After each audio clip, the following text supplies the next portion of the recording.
안녕하세요. 마음찻집의 신규일입니다. 오늘 이 시간에는 저번 시간에 이어서 불안에 대한 이야기를 계속 해볼까 해요.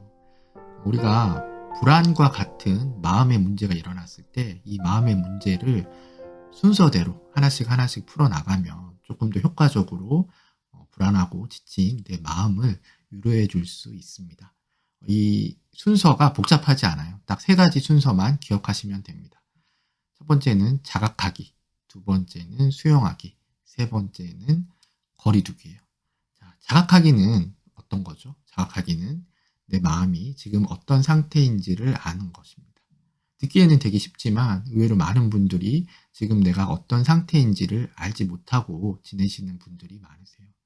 이유야 다양합니다. 너무 바빠서, 혹은 늘 아프게 살아와서, 혹은 나 자신에게 관심이 없거나, 혹은 나 자신에게 너무 혹독해서 내 마음 상태를 알아차리지 못하는 거죠. 이 정도쯤이야 뭐 남들도 다 그래, 내가 예민해서 그렇지라고 내 마음 상태를 무시하면서 내 마음을 솔직히 들여다보지 않는 거죠. 그런데 배고픈 줄 알아야 밥을 먹듯이 지금 내 상태가 어떤 줄을 알아야 치료를 할 수 있고 치유를 할 수 있겠죠. 그래서 내가 아무리 생각해도 뭔가 내 마음이 이상하긴 한데 이 이상함의 정체를 알 수 없을 때는 전문가의 도움을 받는 것도 괜찮은 것 같습니다. 그래서 자이든 타이든 지금 내 마음의 상태가 어떤지를 정확히 아는 것에서부터 시작을 하셔야 돼요. 그리고 이런 자각하기가 됐다라면, 그래서 내가 지금 불안을 느끼고 있구나, 이유는 잘 모르겠지만 불안하구나 라는 자각을 하셨다면 그 다음은 수용하기를 하셔야 됩니다. 이 수용하기는 내가 가진 불안을 받아들이는 거죠. 말은 쉽지만 이것도 생각보다 어려운 작업이에요. 또 많은 분들이 나는 강한 사람이야, 되게 잘난 사람이야, 경험이 많아, 불안해도 아무렇지도 않아, 불안한 거 알겠는데 남들도 다 그래, 이렇게 생각하면서 그냥 무시하려고 하세요. 시간이 지나면 괜찮아지겠지 이렇게 생각하는 겁니다.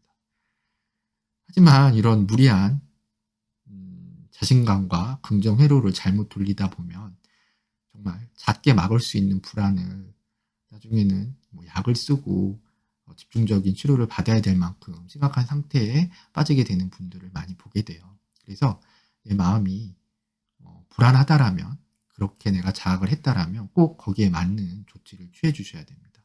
그런데 이게 약간 잘못된 방식으로 다가갈 수가 있어요.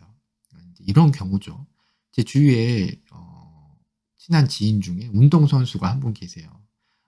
큰 시합에도 나가는 굉장히 운동을 잘하시는 분인데 큰 경기에 나가면 너무 긴장을 하고 불안해하세요. 그래서 예를 들어서 결승전이 30분 전이다 그러면 저에게 전화가 와요. 자기가 지금 너무 불안해서 숨을 쉴 수가 없고 울고 싶고 다 포기하고 싶다, 이런 전화가 오세요.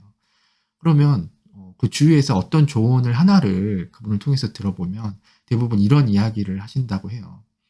너가 지금까지 너무 열심히 노력했기 때문에 결과에 상관없이 너가 잘하지 못해도 괜찮다. 그러니까 너무 신경 쓰지 말아라. 라든지, 아니면 또 어떤 분은 이런 것쯤은 기합을 주고 이겨내야지, 이런 게 뭐라고 자꾸 이렇게 흔들리고 힘들어 하느냐, 잘해낼 수 있다, 확신을 갖고 이겨내자, 이렇게 조언을 하시는 분도 있으시죠. 예. 그런데 사실 이 두 가지 조언 다 잘 생각해 보시면 불안에 대한 조언이 아니라 첫 번째는 그 결과에 대한 기대치를 낮추겠다라는 말이죠. 그리고 그 노력에 대해서 인정하겠다라는, 그 불안감은 어떻게 보면 다른 대상을 위로해 주고 계시는 겁니다. 그리고 그런 식의 위로는 오히려 더 큰 부담을 줄 수 있겠죠. 그리고 두 번째는 불안을 충분히 이길 수 있는 굉장히 약한 것으로 보라는 조언인데, 불안이 그렇게 쉽게 사라지거나 굴복하는 대상이 아니죠. 그리고 물론 그렇게 내가 기합을 넣어서 힘을 내서 그런 것들을 이겨낼 수 있다라면 너무나 좋겠지만 그게 어려우니까 그렇게 전화가 오고 힘들어하는 거잖아요. 그래서 물론 이런 것들도 굉장히 좋은 방법이고 좋은 말이지만 그런 것보다는 이 불안에 대해서 온전히 수용하라는 이야기를 해주시는 게 더 좋습니다. 예를 들면 저는 그 지인에게 이런 식으로 이야기를 해드려요. 지금 나도 당신만큼은 아니겠지만 너무나 그 경기가 불안하고 긴장된다. 내가 이렇게 긴장되고 불안한데 너는 얼마나 불안하고 긴장되겠느냐. 그리고 너와 함께 같이 경기를 뛰어야 되는 같은 경쟁 선수들도 지금 너처럼 너무나 긴장되고 불안할 것이다. 그리고 그 선수들뿐만이 아니라 그 선수들의 부모와 지인들, 그리고 그 선수들을 가르쳤던 코치와 감독들, 그 수많은 관계자들이 경중의 차이는 있겠지만 모두 똑같이 불안한 마음을 가지고 있을 것이다. 그런 이야기를 해줍니다. 그리고 몸을 보라고 하죠. 그렇게 불안한 상태에서 지금 내 몸이 어떤 반응을 보이고 있는지. 아마 뒷목이나 어깨는 잔뜩 굳어 있을 것이고, 호흡은 가파를 것이고, 심장은 정상 범위를 넘어서 이렇게 너무나 급하게 뛰고 있을 것이다. 그리고 손에선 땀이 날 것이고, 머리는 하얘질 것이고, 이렇게 평소와는 다른 극도의 스트레스 상태에 있지 않겠는가. 지금 내가 할 수 있는 방법은 불안을 이기는 것도 회피하는 것도 아니고, 그냥 그 불안이 어떻게 보면 너무나 당연하다라는 것, 나 혼자만 이 불안을 느끼는 게 아니라 모든 사람들이 지금 이런 상황에서는 똑같이 불안을 느낄 수밖에 없다라는 것을 받아들이고, 너무 긴장되고 힘들어하는 내 몸을 조금 더 힘을 빼는 연습을 한번 해보자, 노력을 해보자라고 이야기를 해드려요. 힘을 빼는 방법은 여러 가지가 있죠. 그리고 이 힘을 빼는 방법이 바로 마음을 풀어주는 세 번째 순서, 거리두기입니다. 우리가 이 앞에 수용하기 단계를 뛰어넘는 거리두기를 하는 경우가 많아요. 우리가 마음에 어떤 문제가 생겼을 때 본능적으로 어떤 행동들을 하게 되죠. 예를 들어서 내가 불안했을 때 나도 모르게 나오는 행동들이 있어요. 이 불안을 해결하기 위해서. 예를 들어서 음악을 듣는다든지 아니면 청소를 한다든지 자기만의 노하우가 다 있을 거라고 생각해요.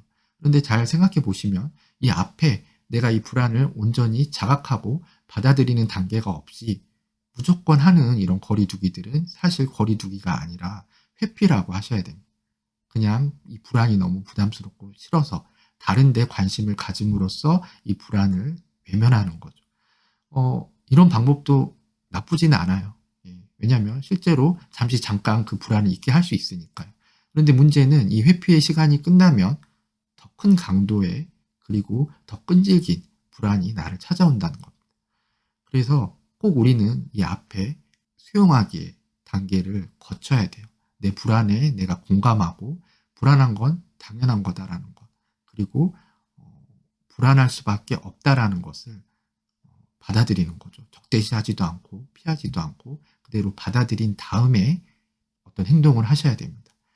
다시 그 운동선수의 이야기로 돌아가서 저는 그 운동하는 지인에게 내가 얼마나 불안하고 나뿐만이 아니라 모든 사람들이 얼마나 이 상황에서는 초조하고 불안할 수밖에 없는지를 받아들이고 나서 내 몸을 잘 느끼고 나서 그 다음에 하늘을 보게 합니다. 크고 광대한 하늘을 보고 있으면 내가 내 경기, 지금 내 앞에 있는 이 일들에게 잔뜩 좁아져 있던 시선이 조금은 넓어지겠죠. 그렇게 하늘을 보고 같이 5분 정도 천천히 호흡을 하는 시간을 갖습니다. 그것만으로도 많이 긴장이 풀어지고 마음에 그래도 다시 경기를 할 수 있는 힘이 생기는 걸 옆에서 계속 보게 되죠. 이렇게 하늘을 보는 것 그리고 같이 호흡을 하는 행동이 바로 거리두기예요. 그 전에 불안을 받아들이는 수용의 과정이 있었죠. 그렇기 때문에 그 다음부터는 그 지인에게서 너무 긴장되고 불안해서 경기를 할 수 없겠다는 전화가 잦아들게 됐습니다. 스스로 거리두는 방법을 터득했던 것 같아요. 이 불안은 마음속에서 아주 빠른 속도로 움직이는 감정이에요. 잠시도 가만히 있지 않고 심장을 뛰게 하고 땀이 나게 하고 온갖 불편한 생각들을 아주 빠른 속도로 하게 하죠. 그래서 이 거리두기의 키워드는 느림입니다. 느림. 불안을 멈출 수는 없지만 느리게 할 수는 있는 거죠. 그리고 이 느림을 도와주는 7가지 방법이 있어요. 색과 소리와 향과 맛과 촉감과 의식과 호흡이죠. 다음 시간에는 7가지 방법 중에서 우리가 함께 할 수 있는 방법을 찾아서 함께 배워보도록 하는 시간을 갖도록 하겠습니다. 자, 그럼 다음 이 시간에 다시 뵙도록 하겠습니다.